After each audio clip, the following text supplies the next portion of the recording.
Hi, this is Scott Wilkinson, host of Home Theater Geeks. In episode 234, I chat with Gregg Loewen about video calibration and new display technologies. So stay tuned. Netcasts you love. From people you trust. This is Twit. Bandwidth for Home Theater Geeks is provided by CacheFly at CacheFly.com.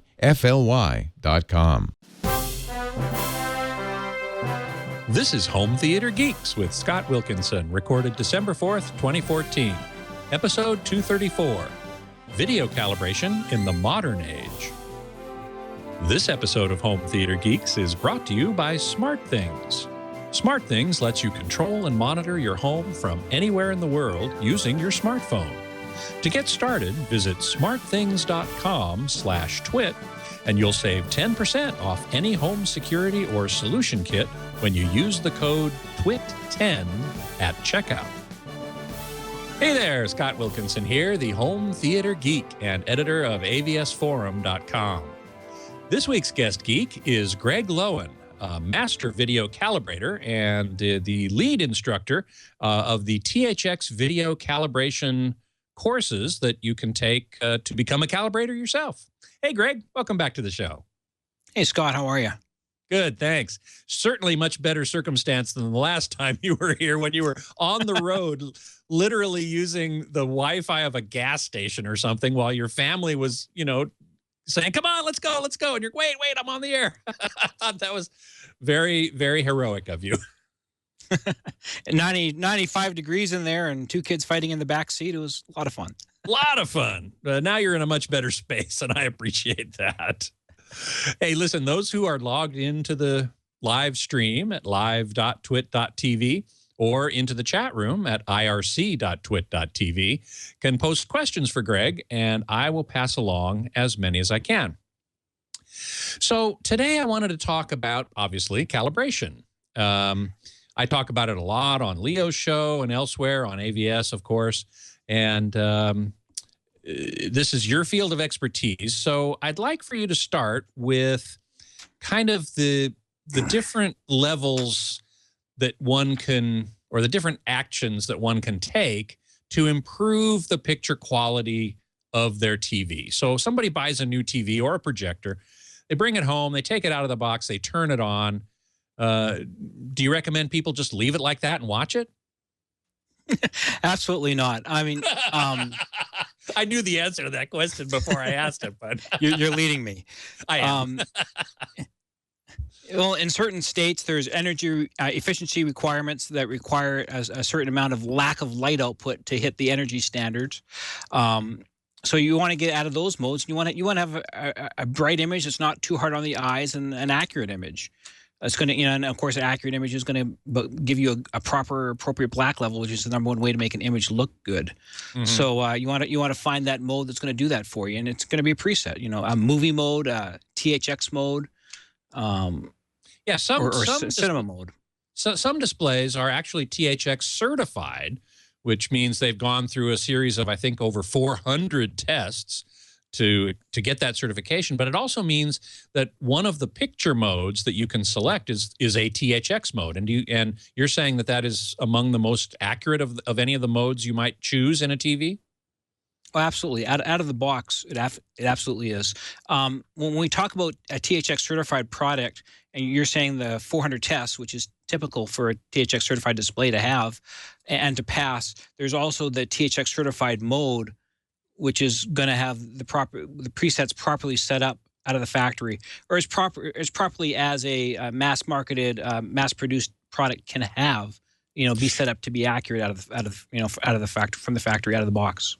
Right, exactly. Well, one of the things that concerns me often is what are called manufacturing tolerances, right? So each TV that comes off the assembly line is going to be slightly different because there are tolerances in the exact values of the resistors and the capacitors and all the electronic components that are in there, such that one TV, you take two TVs off the line, you set them up exactly the same, they're not going to look necessarily exactly the same. Totally. I mean, And you're right on the money with that. So without calibrating each unit at the factory, which on a mass-produced units is financially impossible to do at a price point that where buyers at Best Buy want to pay for, they take averages. So they'll calibrate 5 displays, and they'll take the numbers from those 5 displays, and they'll apply that number of averages to the entire product line. And so you're going to have hit and miss. Some are going to be better, some are going to be worse. It's still going to get you ballpark close, but it's not going to get you dead on accurate on all those models. Mm-hmm. So, in other words, the first thing to do after you take it out of the box is, if it's THX certified, go into the menu system, into the picture menu typically, and select the THX picture mode. If it isn't THX certified, you want to select the movie or cinema mode, which are the common names, although different companies give different names to these modes. But that's what you're gonna want to start your journey towards the most accurate picture you can. Now, before we go any further, I want you to explain to me what accurate means. How do we know what accurate is? Well, we don't know what accurate is unless we have a patterns or reference patterns on the display, and we can measure those patterns or visually look at those patterns and to see that it is accurate. Otherwise, we're just assuming that it is a certain level. But when we talk about accuracy, we talk about like James Cameron when he did Avatar. He's looking at a series of monitors, and he's designing the film to look a certain way. And of course, the goal of calibration is our monitors at home, if they're set to the same standards as his monitors, we're going to see the art the way he created it. And so we're going to see it that same way. So the same shading of the colors, the same black level, the same shadow detail. Mm-hmm. So in other words, it's a set of standards that are well-defined, that establish things like the colors and the black level, as you say, and so on. And if the filmmaker like James Cameron or whoever is looking at a monitor that has a certain set of characteristics, we want to duplicate those characteristics at home as close as we can, right? Absolutely. Totally correct. Okay. So selecting movie or cinema mode is the first step. And I bet you have the same experience I do, which is when I tell people to do that and they go and do it, their first comment is, gee, it's awfully dim. It just isn't as bright as I expected. I mean, LCD TVs today can get super bright. I mean, you want to wear shades in the brightest of the modes. Certainly movie and cinema mode aren't the brightest. And how do you explain this to people when they say, hey, wait a second, this is looking kind of dim? Well, I see that all the time when I'm working on displays with the customer in front of me, and say we've been watching it in the standard mode or the vivid mode, and then we switch it to a mode like the THX mode or the calibrated mode.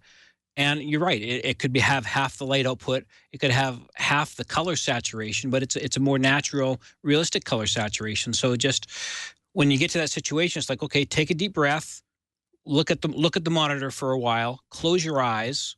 Let your eyes relax and let your eyes adjust to the lower light output. Then when you open your eyes, it'll look nice, natural, and it won't be hard on your eyes and it won't give you a headache. Typically, like a 3-hour football game is going to give you a headache if you're watching it in the vivid or the sports mode, when you're getting 60, 70 foot Lamberts out of it. Right.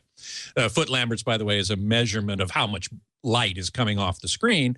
And typically, I believe the calibrated level is for an LCD or a plasma or something like that, it's on the order of 30 foot Lamberts. But I've seen LCD TVs that reach easily into the hundreds, into 100 or more foot Lamberts. Right. And that is just eye-searing. As you say, you get a headache after a 3-hour football game. Right. But it really sells a display, though, when you're walking into the electronics store. It's going to pull you right towards it when it's 3 times brighter than the other display. And of course, that's why the manufacturers do it. Yep, exactly right. Okay, so selecting the movie or cinema mode is the first step, but there are a couple more steps one can take. What's the next one? Well, the first thing is getting the dynamic range set up correctly. So the dynamic range is seeing blacks at the appropriate level of black, then seeing the shadow detail around black, and seeing the peak whites at their proper light output. So that's called the dynamic range, setting the blacks and the whites correctly. And if there's only one setting to make correct on the TV set, once you get it in the preset, is make sure your black level, which is usually called the brightness control, is set correctly. So you're going to see the blacks without crushing the black detail, and if it's too high, then the blacks would look gray. So that's the most important control to get correct at that point. And isn't that weird? I've always thought it very weird that the black level is controlled by a control that's most commonly called brightness. Wait a See second. it all the time, yeah. I know, but it doesn't make any sense. But I guess it's from the early days of CRTs. Basically what it does is if you turn it up really high, the whole picture will look kind of bright, but it'll look really washed out, and the blacks will be very gray and not really black. So you want to set that control correctly. And then that's the black level. Now the white level is set by which control? The contrast control. That's for peak light output and for whites. If it's turned up too high, you're going to lose the detail around white. So if you watch a hockey game, you're not going to be able to see the cuts on the ice from the skates. And if it's too low, everything's just going to look dim and murky looking. And what do you need then to set those two controls? I mean, can people do that at home? Absolutely. I mean, there's lots of discs out there. I think I had some here. As he's looking for a couple of discs. Lots of them here. I'm sure you do. Spears and Munsell. I don't know if you can see that's that. That's called a high definition benchmark. Yep. Yeah, that's a good one. The Digital Video Essentials, Joe Kane's disc. The HD Basics is a great disc, $30. Yep. Disney Wow disc has a lot of great demos and a lot of good explanations for this stuff. I mean, so they're all available to the consumer. You know, Amazon.com is a great place is a great resource. Overnight delivery. Even better. And almost maybe someday soon by drone. But basically we're talking $20-$30, something like that. And you get one of these discs, and you can set what are called the basic picture controls, the brightness and the contrast. I agree with you. Those are the two very most important controls to set properly. There are also three others though: color, tint, and sharpness. Now, color and tint have their own little problems. Let's deal with sharpness first. Tell me if you agree with my philosophy with it, which is start by turning the sharpness all the way down to 0. That's not a bad way of looking at it. I like to think for the sharpness control, it's going to have a range of 0 to 100 or whatever the numbers are for the manufacturer, and see what it does through the entire range from 0 to 100. We like to say, turn the sharpness off, and some people think that is the 0 setting, but on some displays, the correct setting for sharpness is the center position. So you want to make sure that you want to make sure you want the sharpness turned off, but that is not necessarily defined as 0. So so put a sharpness pattern on, which is usually a dark line on a light colored background.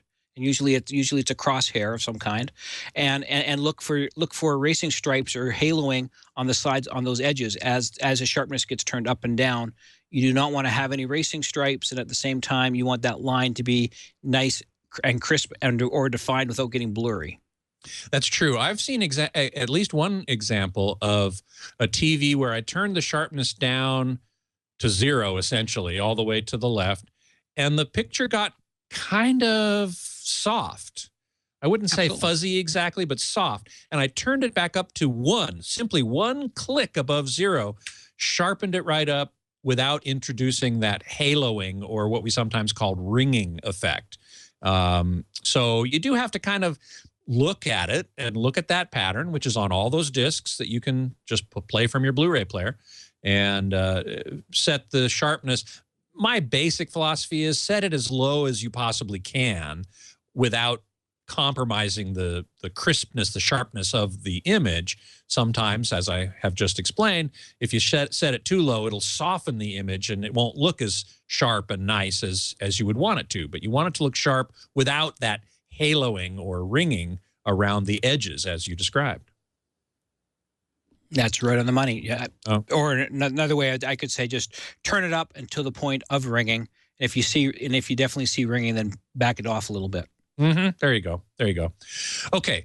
Probably the trickiest ones to set are color and tint. Tell us about those.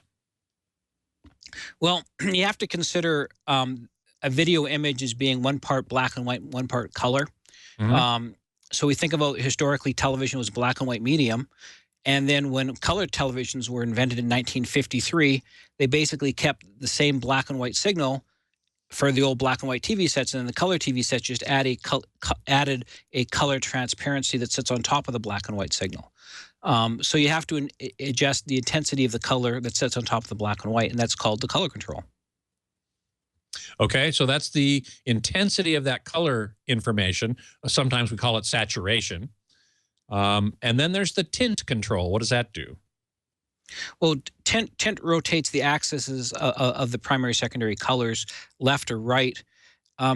Really, in a component and digital format, tint is an antiquated signal type. It's not should actually even be used, but it still is out there on some displays. Most displays, I would say. Most displays, but some displays don't have a tint controller. It's grayed out depending on the signal type that's being sent to it. But again, you're to have it blocked out. You're actually then are more required, or you're relying on the manufacturer to assume that the color decoder is accurate. The tint is really affecting the color decoder. And I agree that in most of the modern TVs I've seen these days, the tint control doesn't really need to be changed. Right. If you're working on a display and you're having to adjust the tint control, I would take a step back, deep breath, and reevaluate what are you doing, and why are you getting to the point where you're having to adjust the tint control to make the colors correct. You know, something's maybe messed up somewhere in the video chain. Maybe your Blu-ray player has a tint setting on it that's already been messed up, and then you're just trying to recorrect it, later on, or, something like that. Or your AVR, has in the video processing has a tint control enabled, so you want to disable that. Then I bet you when you went back to the TV set, at that point you'd probably find that it is in the center position. That's a good point. UJ in the chat room is reminding me to make sure I mention the AVS HD, or is it AVC HD 709?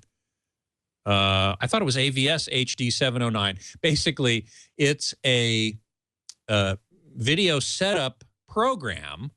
It's basically a set of a bunch of images like the ones we've been talking about that is available at avsforum.com for free. So you don't even need to spend the 20 or 30 bucks to get one of those discs.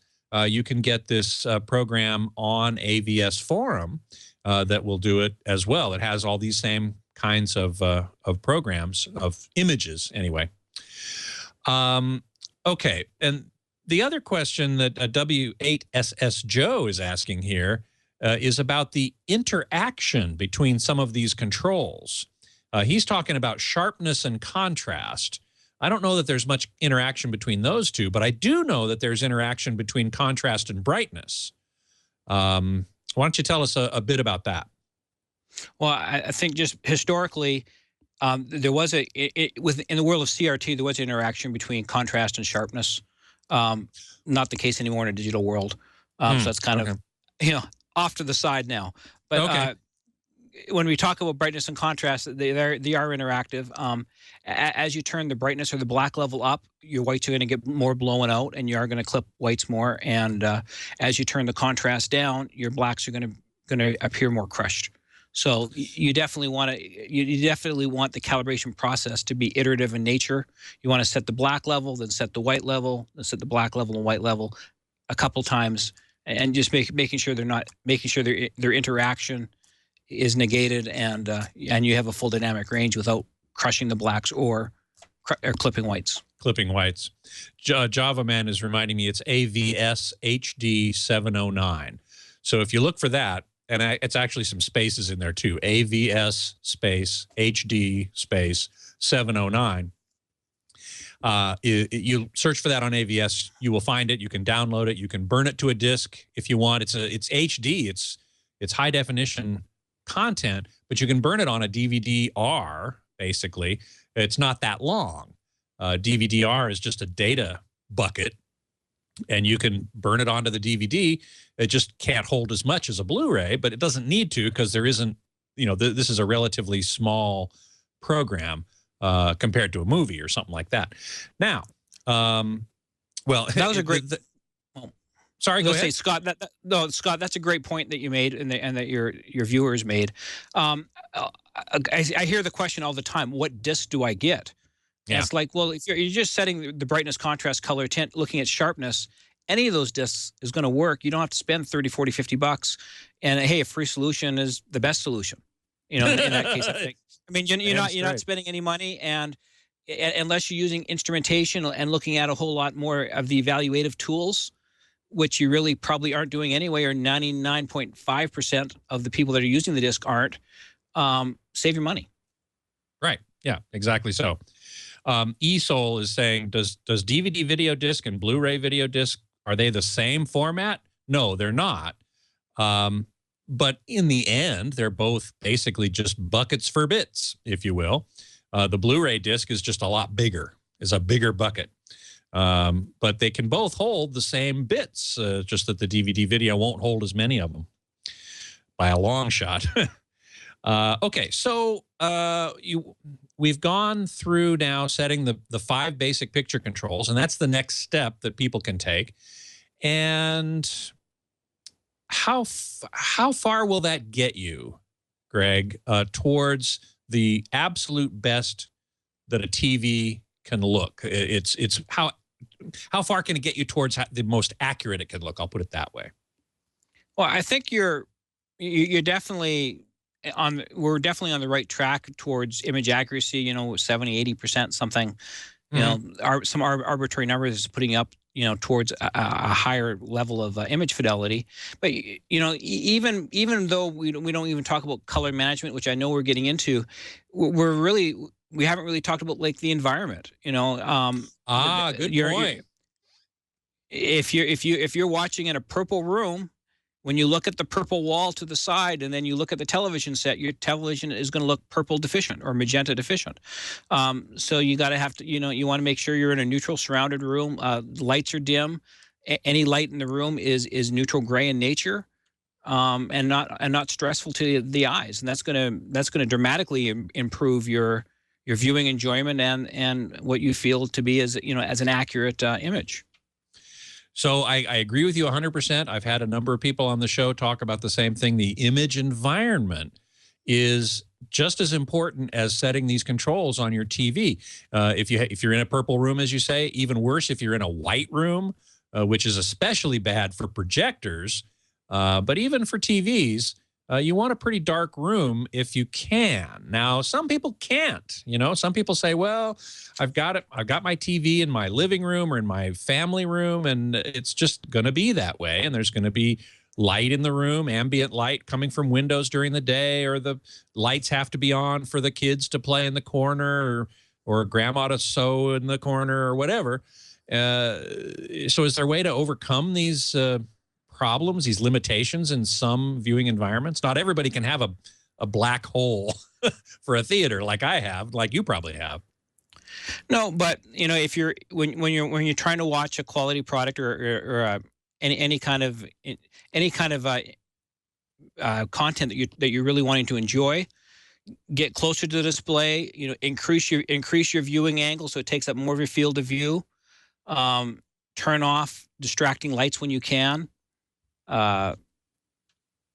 You know, to tell your children to go walk the dog, whatever you want to do on that way, and right, I gotcha. Use some of those basics. Sure. Now, before we get into full calibration, which is really where we're going here, there is one other thing I want to talk about when setting, in particular, the color control. Now, we talked about that as being the saturation or the level of color overlay over the black and white image. And you need something extra to do that, which is supplied with most of these discs. It is not supplied with the AVS HD 709 content because there's no way to get a physical thing to you.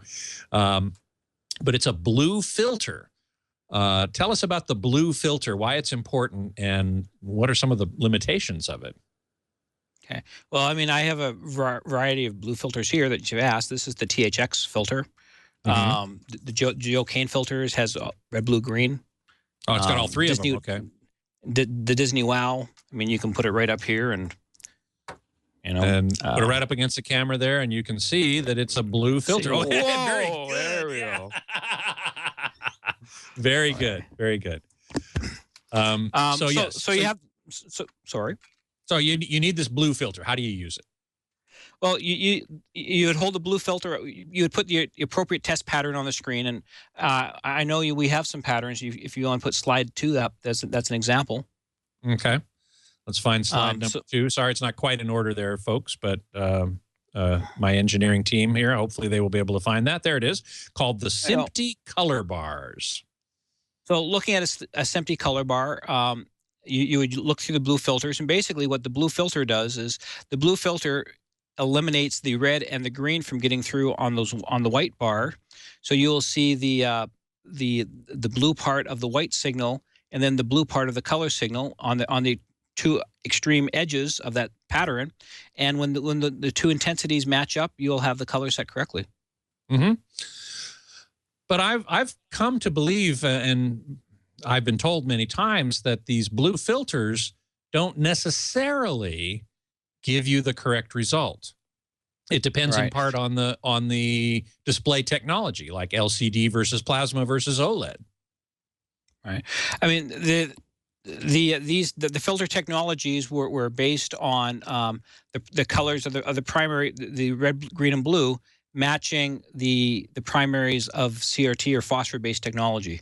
So as we're going forward into digital technologies, the red, blue, and green primaries aren't the same as our reference phosphor technologies are. So there can be some inherent errors just from that. So that is the first problem with filters. The second problem is the quality issue. Filters are from colored dye lots. And they might be different from one to the next. Exactly. They're making 100,000 of them at a time. They could be influenced by all UV light fade over time, if they're left out in the sun or whatever. So they can be different. I mean, I've seen some blue filters that are blue and other blue filters that are very purple. Just from different batches or similar batches, but still having errors. So the filters are going to fail you for the two reasons. One of them is the technology is so different than CRT phosphor that there's color leakage and it doesn't work true. The other one is the quality of the filters. Mm-hmm. And so what's the solution? Well, the solution is really instrumentation. Proper instrumentation, which is a spectroradiometer, and actually measuring the colors of red, blue, and green, and hopefully utilizing the controls on the display, which would be the color management controls, to actually set them correctly. Which we're going to get to in just a minute. What I was hoping to lead you to was that some TVs have a mode called blue only mode. Right. And this is a cool mode for those of us who are geeks, and of course everybody watching and listening to the show is a home theater geek. So I love blue only mode. Tell us about that. Right. So what are you doing is you're bypassing the potential errors of the filter and going right to the technology. And in the old CRT world, we would just turn off the red and the green, or block the red and the green CRTs, which is what we're doing in the digital world. The manufacturer internally is turning off the green and the red pixels and just using the blue only pixels. So that allows us to bypass the two problems which are inherently the problem with filters and set it more accurately that way. BRW Saw in the chat room is asking an interesting question. I don't know the answer to. Perhaps you do. Why do they use red drapes in the cinema? Does it affect the color less than other colors? I don't know that one. Red drapes, hey. I don't know. Because when you go into the cinema, typically, the drapes that come in front of the screen are red. In my room, my home cinema, everything is neutral gray or black. So I don't have that problem. But I do recognize that, you go out to the movies and you see a lot of theaters that are kind of in the reds or maroons in their decor. And I've always wondered about that. I'll have to ask Joe Kane or somebody if he knows, because that's a very good question. I think you could, I'm just talking anecdotally, but if you look at the history of a cinema, what were cinemas before there were cinemas? Mm. They're, Oh, they they're were the live. Regal, They were, yeah. live stage Regal, Regal events where it was a big production to go see, and Yep. they had the royal colors in them. Ah, that's a good point. Okay, well, that may be. Who knows? Who knows? Now, Ralphie in the chat room has an interesting question. I am color deficient, not blind, but perhaps color deficient. So does all this calibration matter? Color deficiency is a real problem for certain percentage of the male population, but it does matter because it's still putting it to a standard. And whether you see a particular color, well, you have a red-green deficiency, whatever your problem is, you're still seeing blacks a certain way, whites a certain way, and everything in between. Whether it's a neutral shade of gray or actually a color balance a certain way. So you want to see that faithfully reproduced. Okay. Well, then I think we've come to the point where we want to talk about the final step. So we've taken the TV out of the box. We've set it to movie or cinema or even better THX mode. And we've gone in with one of these discs or with AVS HD 709 and set the brightness and contrast, most important, followed by the sharpness, followed by the color and tint. Tint probably don't have to set much. Color, hopefully not much as well. To get 70 or 80%, this is numbers I've heard from many people, so I tend to believe them, of the way towards the best picture that particular TV can reproduce. And the final step is quite a bit more involved, and that's why I want to take much more time to talk about it. But before I do that, before Greg and I do that, I would like to take a moment to thank our sponsor for this episode, which is SmartThings. Now, SmartThings lets you control and monitor your home from anywhere in the world using your smartphone. Now, here are some of the really cool things that SmartThings can do. For example, it can control and automate your lights and small appliances from wherever you are. You can get instant alerts to prevent a small leak from becoming a major flood or your pipes from freezing. Those of you in the back east, Greg, you might very well be concerned about pipes freezing yourself, being where you are. Certainly, SmartThings can help you avoid that by monitoring these sorts of things. You can stay connected with your family by getting notifications when people come and go and protect valuable items and secure areas that are off limits. You can also get notifications if someone you don't know tries to enter your home. And with the SmartThings motion sensor, you can even trigger the sound of dogs barking on your Sonos system whenever someone approaches your home. Now, how cool is that? I love that. With the SmartThings app, you can easily see what's happening in every room and with all of your connected devices. It's like having your home in the palm of your hand. Even better, the SmartThings app is free, and it's available on iOS, Android, and Windows Phone. Now, the really great thing about SmartThings is that the possibilities are endless. SmartThings' family of smart sensors and outlets work with hundreds of popular connected devices, including offerings from Logitech, Dropcam, Nest, Sonos, and the Philips Hue. If you're a developer, you can create and use new ways to use SmartThings and then publish them for everyone to use. SmartThings recently announced that in 2015, you'll also be able to control and automate a variety of Samsung appliances, including refrigerators, washer dryers, air conditioners, even a robotic vacuum. Now, I heard a story recently about the proliferation of robots, and here is just one more example where soon we will have to call them our overlords and masters. But in any event, until then, it's highly convenient to be able to control your robotic vacuum from a SmartThings app on your phone anywhere in the world.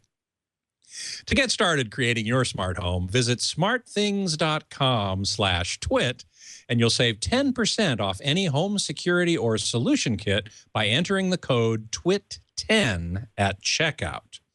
For fans of Twit, solution kits start at just $170, and home security kits start at $350. Each kit includes a SmartThings hub with everything you'll need to turn your home into a smart home in as little as 15 minutes. You'll also get free shipping within the U.S. That's smartthings.com/twit. And remember to enter the code TWIT10 at checkout. And we thank SmartThings very much for their support of Home Theater Geeks. All right, so now we get to the meat of the matter, as they say. Once you've done all the stuff that we've talked about so far, those of us who are serious home theater geeks, we want to wring every last drop of performance out of that TV or projector that we possibly can. And we've gotten 70 or 80% of the way there with these other, with these more simple techniques. But now come the big guns. And this is where Gregg really shines as a calibrator.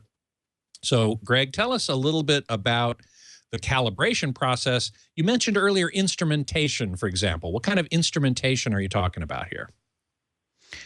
Well, reference instrumentation is always a spectroradiometer. You want to be able to take the light coming out of the display, be able to break it down to its spectral characteristics, and be able to measure the spectral characteristics. Okay, by that, let's make sure we understand everything about that here now. The spectral characteristics, you take light coming off the screen, say, for example, white light, and white light can be broken into a bunch of different components. It's created in a TV in all displays by combining red, green, and blue, which will then give you yellow, magenta, cyan, and everything in between. And so what a spectroradiometer does is it measures how much of each of those colors in some number of bands within the visible spectrum from red to blue, red to violet, I guess you'd say, and tells you how much of each of those spectral elements are present in the light you're seeing. Have I got that right? You got her nailed. Okay, good. Glad to hear it. Okay, please continue. So you need a spectroradiometer. There's another kind of meter, though, or instrument that many people use called a tri-stim, or sometimes called a tri-stim colorimeter. What's the difference? Well, a tri-stim colorimeter has red, blue, and green sensors in it, or three sensors with red, blue, and green glass or filters in front of those sensors. And those red, blue, and green filters they make the assumption, the manufacturer makes the assumption that those are going to match the primaries of the display device. So there can be, especially with the digital displays, that can be very different primaries than the reference standard, the old CRTs. There can be error built into those measurement tools. For that reason. Primaries, by the way, just to make sure everybody understands, are the red, green, and blue colors that the display uses to create white and all the other colors that it is capable of displaying. So a tri-stim colorimeter might or might not be very accurate. Now, there's a way to help it along, isn't there?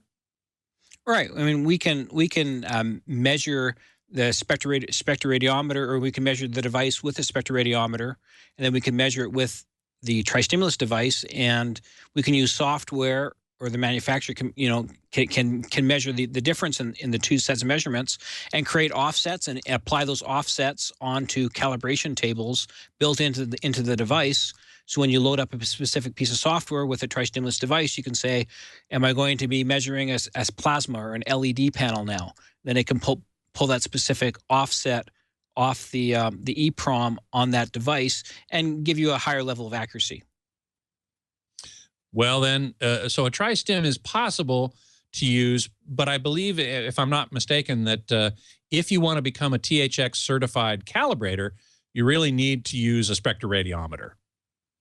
That's our mantra. You can have a higher level of accuracy with a tri-stim device, but it's not going to be consistently accurate. And just because it's working, those LED tables are working good for the Samsung LED. For the LG or the Panasonic LED, they may not have the same level of accuracy. So categorically speaking, you're going to have a higher level of accuracy with a spectrally spectral-based device. And you don't have to spend a lot of money on a spectral-based device. You know, they start right at around $1,000, and yeah, they do go up to, you know, 10,000 plus. But categorically, you're going to have a higher level of accuracy with any kind of spectral over a tri-stimulus device. That was going to be my next question, was what kind of money are we talking about here to buy these devices? So you could get a spectroradiometer as low as $1,000, which I won't say is chicken feed by any means, but you know, what you can go all the way up to the what is it, the Minolta CS2000, which is in the into the $20,000 range. Well, $35,000-ish. Yeah. $35,000. Oh, well, let me see if I got that in my pocket.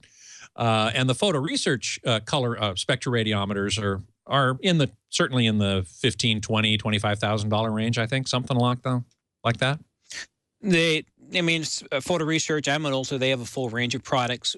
Basically, you know, they have their field spectroradiometers, and then, you know, they have their lab spectroradiometers. Both companies do. And so, you know, Minolta has the $35,000 CS 2000, but, you know, you're not going to find someone that's going to be carrying that around, you know, into the field or into a movie theater or into a home theater to actually use that device in that application.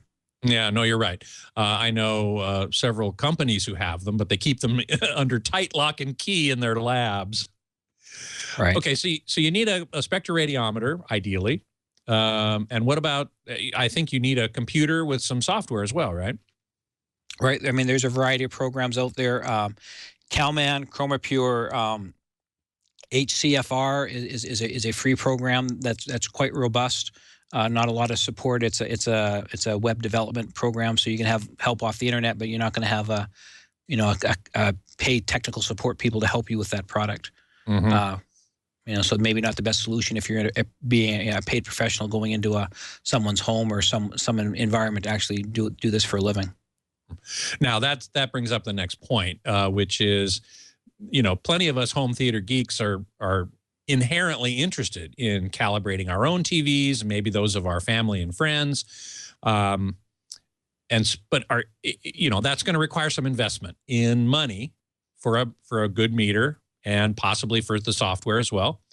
But it also requires some training, doesn't it? Absolutely, yeah. You know, there's lots of training options out there.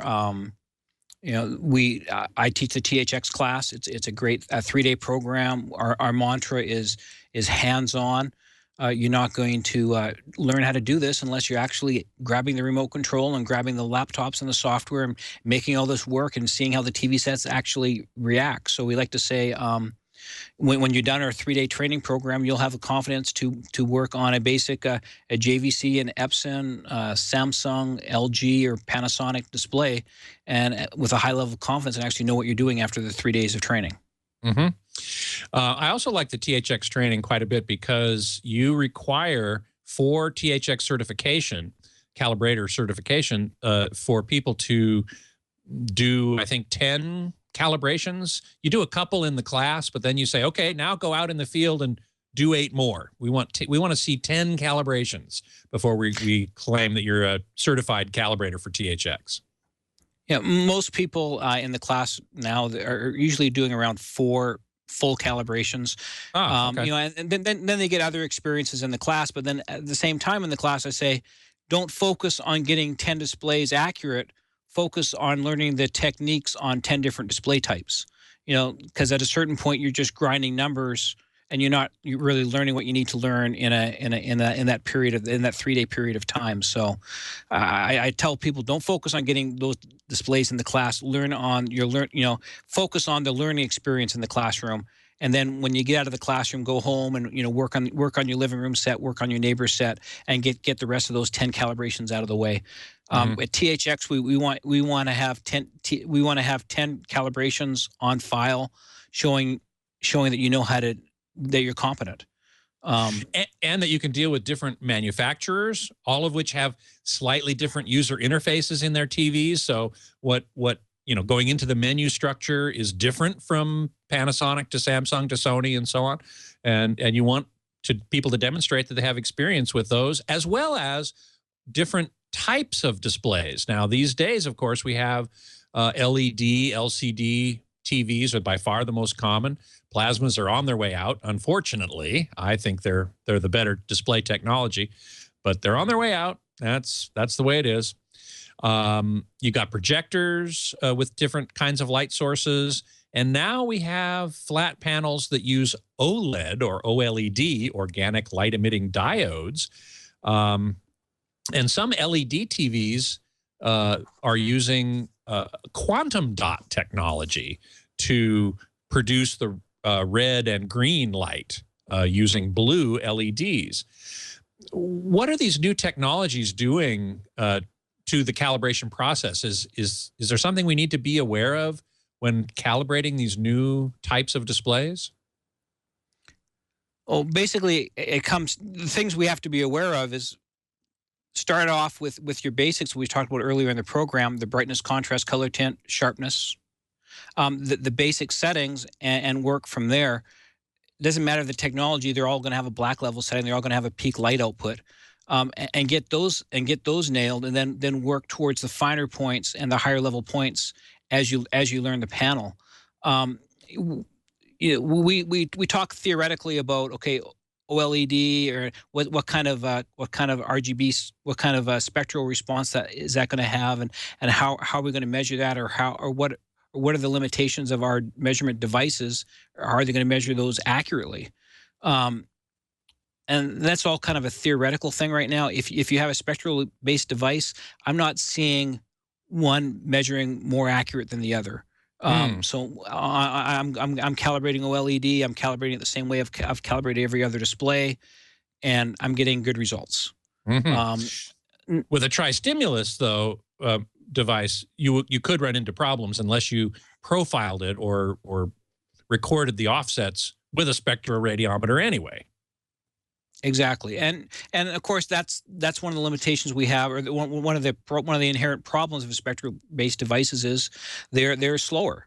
They're slower, and they usually don't measure lower light levels well. So we usually pair them with the tri-stimulus device, which is much faster. They can take many more readings, sometimes 2 or 3 readings in a second, and they can measure lower light, but they don't measure it either one as accurately. So you pair them with the spectroradiometer, and the different softwares will allow you to pair them together. So you have the higher level of accuracy with the spectroradiometer, and you're combining it with the tri-stimulus speed, and you have a good calibration that's going to take you a reasonable amount of time. Mm-hmm. Another issue that I know calibrators are about to have to deal with is color gamut. And we've been working now for the last 10 years, at least, more probably, with a color gamut that is known by the not necessarily so attractive name of Rec 709 or BT 709, which defines where the red, green, and blue colors are in an accurate reproduction of high-definition television. And I think we have a diagram to show that. It's number 3, I believe. Which is the no, that's number 1. Well, we missed that one. I'll come back to that in a second if we can. It's actually number 3. There it is. And so tell us what we're looking at here. Well, this is the shark fin, or the guitar pick on the right hand side, I call it. That represents the visual lights, the human visual spectrum. So you can see green up at the top, blue on the left, and red on the right. So all the colors the human can see, and then we look at the triangle in the middle with the green, red, and blue, and that's called the color gamut. So that wedge of color is the number of colors that the TV set or the display device can reproduce. So what we're trying to get is, or what this slide is actually showing, this is showing the Rec 709. So that's a very specific triangle size that we want to replicate. So James Cameron's monitor has this shade of this size of triangle, which is the color gamut, and we want to have our display match that. So we want to have ours have that same color gamut as his display. So we will see that same green primary, the same red primary, and the same blue primary, and hopefully all the colors inside of that triangle will also match up. And that's really what we mean when we say accurate here in this context, Absolutely. right? Totally. And that's what we're looking for, accuracy. Right. But now with the advent of Ultra HD or UHD, we are talking in the industry about expanding that color gamut, making it bigger. And we can see that in slide number 5, I believe. Rec 2020 versus 709. Okay, that's number 4.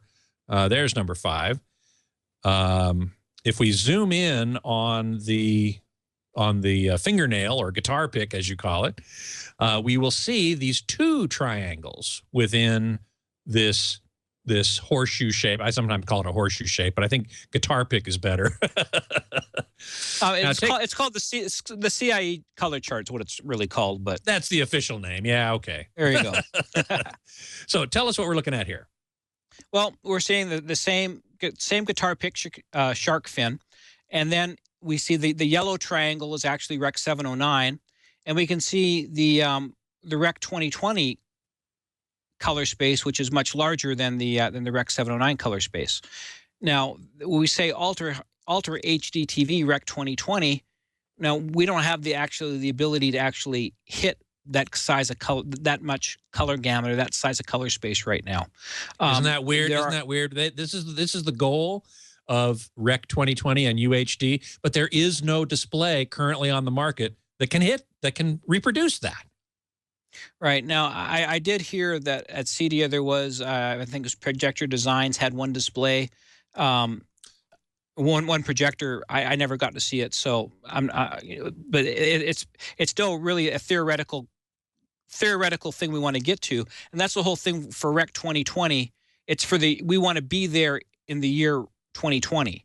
So we're 6 years out, and if you Google it, you can find Rec 2020 roadmap, and how are we going to get from where we are with Rec 709 now to Rec 2020 with Ultra HD in 6 years, and what are the steps we're going to have to go through to get from A to B. Mm-hmm. I did see that digital projector, by the way. It was an LED illuminated projector, not laser, which I thought was kind of interesting. And unfortunately, they didn't have any content that had been what's called graded or mastered for that color space. And so what we saw was stuff that had been images that had been mastered or graded to Rec 709, then expanded out to this big giant color gamut, and everything looked pretty cartoony. It was impressive that a display could get that far, but what it really needs now is the content to match that. And when we get that, we're going to see something pretty special. And you hit the nail on the head. Is the cart has to follow the horse. Well, the horse is post-production, and the actually creative artists that are creating the content, we have to give them 4K displays that are Rec 2020 capable to actually encode with the cameras, then do playback and manipulation in with the broadcast monitors. Yep. If we don't have that, we can't on the consumer side. We can't hit that either. So it's all we have to get the professional monitors up to that Rec 2020 snuff before we go forward. But we don't even have consensus that Rec 2020 is what it is. There are some extremely large studios right now that are pushing for an intermediary point of the DCI P3 color space and making that the standard for ultra high definition. Which I think makes a lot of sense. And we have a picture of that as well. It's number 6 in our slide pack here that will show us the triangle of what's called DCI P3. I love all these names, by the way. Unfortunately, this does not have Rec 2020 or 709 overlaid on top of it, so we can't compare the two. But I will tell you, and Greg, I'm sure you'll agree, that this is something in between the two. It's larger than 709, but it's smaller than 2020. And it's what we see when we go out to the movies in the commercial cinema. Exactly. So it's content that's already been encoded and created a certain way. So now we can just author or master it in 4K or ultra high definition and pump it out with our new Blu-ray format and actually be on standard without having to go back and recreate content. Right. I think that's a great idea. I wish I hope that Hollywood, Hollywood already does it. I hope that the TV manufacturers come out with TVs that have that color gamut preset, if you will, the P3 DCI, Digital Cinema Initiative, color gamut. Right now, there are plenty of TVs that have wider than 709, more colors than 709, but it's not standardized. The Sony might have a certain set and Samsung might have a different set. What you and I think, would advocate for, what I certainly do, is standards, which is, again, the definition of accurate. And what we're trying to do here is reproduce the director's intent accurately. Right, but we're advocating now for a DCI color standard or the Rec 2020 color standard, but we've been advocating for the 709 color standard and giving that in a preset, and we've been really hard to get that pushed through either, because the manufacturers want to set something that's different and unique from their competitors in the market. So, going forward, are we, we want to have displays that can hit DCI color space, but are they going to be a DCI preset? We're asking for that with Rec 709 presets, which we haven't been able to have either, or we really haven't achieved. iPhone 76131 is asking about Samsung TVs and what they call UHD dimming, which is a form of local dimming. We haven't really talked about that on this show yet. If one gets a Samsung 4K TV, use it, don't use it. Dimming doesn't really have much to do with calibration, right? Well, typically speaking, we want to turn off all those auto functions or those enhancement functions. So if that dimming is an enhancement function, we want to disable it because it's not what the author looked at when he was creating the content. He didn't have an auto dimming or an auto iris function. He saw blacks at a consistent level, and he saw whites at a consistent level, and he saw the shades of color between black and white at a consistent level, and they weren't being pumped or artificially enhanced or degraded. In that process. We want to turn those off, generally speaking. So do you generally advocate turning off local dimming, say, for example, in an LED TV with full array local dimming, that is LEDs all behind the LCD panel, and turning the different zones brighter and darker depending on what the content is? Do you advocate not using it? Well, full LED is something that we... there's not. I don't think there's. Is there any product actually being made that's full LED right now, backlit? And yeah. Most of them are like the Samsungs. They're saying they're full array, but they're edge lit. So they're actually little light channels around the edges that are being pushed. Shining light in different quadrants. Right. So they're a little bit different. So there are a few TVs that do have full array local dimming. Vizio is probably the most common famous example today. All of their TVs are local or full array local dimming with only very few zones, which makes the value of that feature maybe not as great. Some of the really big UHD TVs, the Samsung 85-inch, the Sony 85-inch, have it as well, but those are in, 5 figures. Right. You're right. Most LED TVs have LEDs along the edge, and those are dimmed or brightened to try and increase or improve the contrast, the difference between black and white. But I don't think the edge-lit ones, I've never seen one that worked very well. Right, and you have to when you're actually trying to manipulate these displays or optimize these displays, you want to see what that control is doing before you actually disable it or turn it on or off.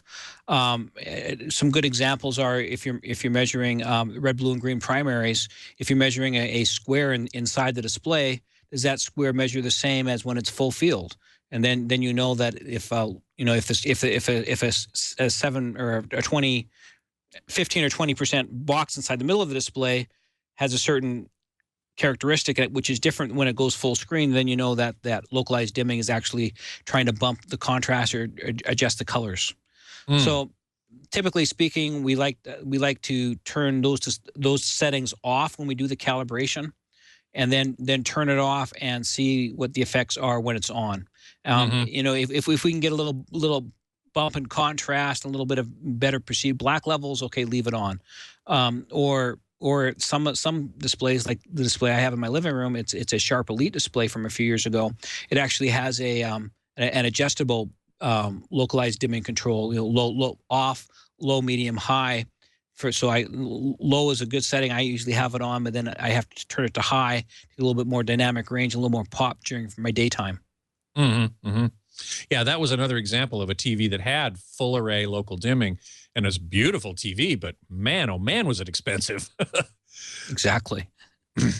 Well, Ralphie in the chat room is asking a great question to end on, and we're coming to the end of our time together, and what he asks about is the subjective quality of colors that we see. He asks, what I see, is it different from what the wife, kids, or friends see? Typically speaking, no. If we have a color deficiency, we could argue, yes, but the typical person, the average person, sees colors the same way. I've read the arguments before of the 65, 70-year-old man with cataracts. The cataracts are a little bit yellow, but his whole worldview is a little bit yellowed then. So I think a healthy adult male without color deficiency, or a woman or a lady, they're going to see colors pretty much the same way. We do have ways to do some measurements on that. I mean, we have. I do have some slide examples to show if you wanted to show the Sure. Joe Kane production colors sampler is one of them. Which is number 9, the color checker? Yep. Number 9, yeah. Okay, let's take a look at slide number 9, if you can find that, to show us the color checker, which comes from Digital Video Essentials, I believe, right? Yeah. So this is actually a way of looking at colors, how we perceive them. It's quite hard to look at a shade of red and say that's one shade off. So realistically, when we're actually evaluating, when we're not using instrumentation, we're using our eyes to evaluate the image. We're actually looking at flesh tones. But this is a way of being more objective and less subjective, is actually putting a series of colors on the screen at one time, and measuring each patch individually. There's another pattern. If you want to go to slide 11. 11. Mm-hmm. That's 10. That's 10. So we'll go to the next one. There it is. Yeah. So this is off one of the software packages, but actually you can see the different shades of gray in the middle from black to white. And then you can actually see another 16 shades of flesh tone at the bottom. So you can actually measure different shades of flesh tones and seeing how accurate or inaccurate they are. So this gives you a large level of evaluative control as to how the display is doing. And another issue that I just want to touch upon here before we go is when we get to a point of, say, the BT or Rec 2020 color space, those primary colors are very narrow bandwidth, and this causes a potential problem called metamerism. The narrower the bandwidth of the red, green, and blue, the more likely it is that two different people will see two different colors when a display is showing a particular color. Have you ever experienced that yourself? Absolutely. When I'm working in post-production, I'll set up a plasma display right beside their post-production display, which is usually like a Sony OLED. And they will look slightly different when they're done.